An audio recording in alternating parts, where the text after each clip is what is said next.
प्रकार संपूर्ण जगत के माता पिता श्री राम जी अवधपुर के निवासियों को सुख देते हैं, जिन्होंने श्री रामचंद्र जी के चरणों में प्रीति जोड़ी है। हे भवानी, उनकी यह प्रत्यक्ष गति है कि भगवान उनके प्रेम वश बाल लीला करके उन्हें आनंद दे रहे हैं। श्री रघुनाथ जी से विमुख रहकर मनुष्य चाहे करोड़ों उपाय करे, परंतु उसका संसार बंधन कौन छुड़ा सकता है। जिसने सब चराचर जीवों को अपने वश में कर रखा है, वह माया भी प्रभु से भय खाती है। भगवान उस माया को भों के इशारे पर नचाते हैं। ऐसे प्रभु को छोड़कर कहो और किसका भजन किया जाए। मन, वचन और कर्म से चतुराई छोड़कर भजते ही श्री रघुनाथ जी कृपा करेंगे।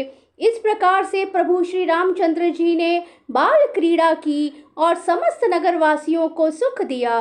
कौशल्या जी कभी उन्हें गोद में लेकर हिलाती डुलाती और कभी पालने में लिटाकर झुलाती थी। प्रेम में मग्न कौशल्या जी रात और दिन का बीतना नहीं जानती थी। पुत्र के स्नेहवश माता उनके बाल चरित्रों का गान किया करती। एक बार माता ने श्री रामचंद्र जी को स्नान कराया और श्रृंगार करके पालने पर पौड़ा दिया। फिर अपने कुल के इष्ट देव भगवान की पूजा के लिए स्नान किया।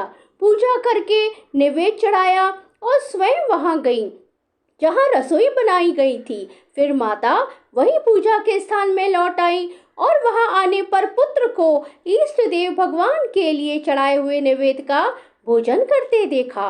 माता भयभीत होकर पालने में सोया था या किसने लाकर बिठा दिया, इस बात से डरकर पुत्र के पास गई तो वहां बालक को सोया हुआ देखा। फिर पूजा स्थान में लौटकर देखा कि वही पुत्र वहां भोजन कर रहा है। उनके हृदय में कंप होने लगा और मन को धीरज नहीं होता।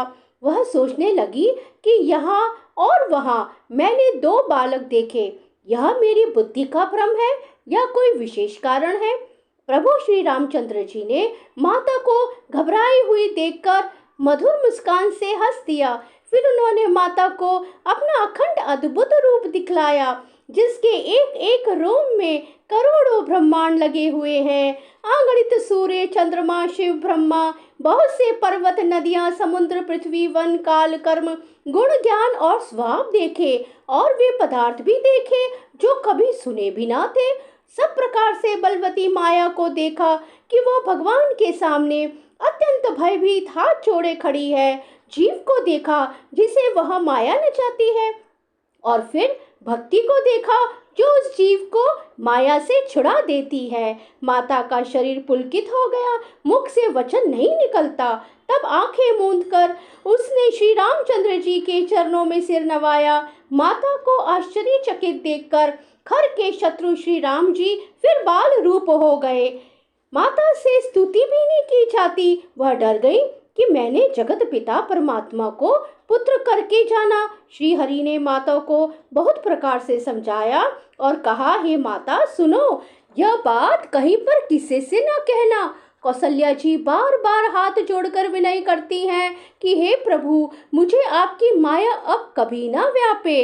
बोले जय सिया राम सिया राम सिया राम।